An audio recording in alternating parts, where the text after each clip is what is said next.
venons de rendre compte au camarade Premier ministre de la mise en œuvre de notre contrat d'objectif au 30 juin 2026.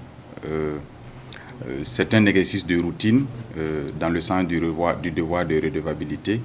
Et globalement, le taux de mise en œuvre du contrat d'objectif du ministère de l'Agriculture, de l'eau, des ressources animales et halieutiques se chiffre à 54,64% à la date du 30 juin. Il faut dire qu'il nous avait été fixé 10 objectifs, en lien bien sûr avec les sous-secteurs de l'agriculture, de l'élevage, de l'eau, de l'assainissement, de l'environnement. Et pour ces différents objectifs, nous avons des taux de mise en œuvre assez disparates. Il y a des objectifs pour lesquels nous avons un taux de mise en œuvre qui est au-delà de 70%. Ils sont au nombre de 3 objectifs où nous avons un taux de mise en œuvre au-delà de 70%. Il y a 5 objectifs où nous avons un taux de mise en œuvre qui tourne autour de 50%.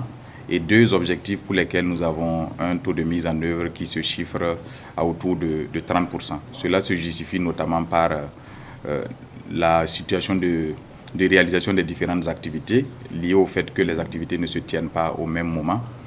Parce qu'il y a des activités qui sont en lien avec la préparation de la campagne et il y a des activités qui sont en lien également avec des périodicités bien précises. De manière assez spécifique, il faut noter que en ce qui concerne le taux de couverture des besoins céréaliers, le taux de couverture des besoins en matière de poissons, le taux de couverture des besoins en matière de produits de la viande, nous notons une mise en œuvre assez satisfaisante qui se tourne autour de 70%. En ce qui concerne bien sûr l'appui aux populations vulnérables, bien sûr à travers le soutien pour les facteurs de production, au regard du fait que nous sommes en train d'entrer dans la campagne proprement dite, nous avons un taux de mise en œuvre assez satisfaisant d'autour de 50%. Et ce qui concerne bien sûr la filière avicole, dont nous observons les difficultés au quotidien, nous avons un taux de mise en œuvre aujourd'hui qui se chiffre autour de 30%. Cela montre à quel point il y a des efforts à consentir au niveau de cette filière et nous avons pris bonne note des orientations du camarade Premier ministre pour intensifier les actions au cours du deuxième semestre 2026.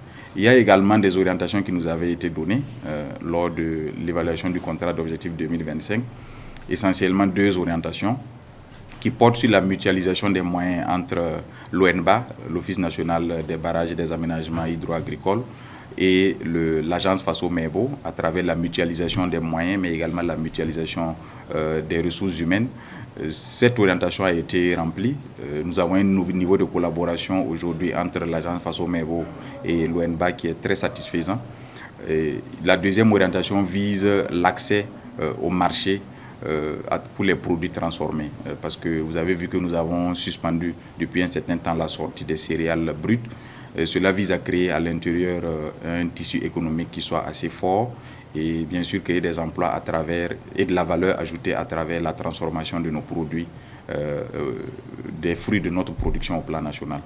Au niveau du suivi de cette orientation également, nous avons un niveau de mise en œuvre assez satisfaisant qui se traduit par souvent des communiqués de suspension au regard de la situation des stocks, mais des communiqués également de levée de suspension, soit que ce soit des importations ou des exportations en fonction du niveau des stocks sur le plan national. Cela vise à préserver non seulement le pouvoir d'achat des Burkinabés, mais également à préserver les entreprises qui sont installées sur le plan national pour leur permettre d'écouler leurs produits en limitant l'accès, bien sûr, ou l'entrée des produits importés.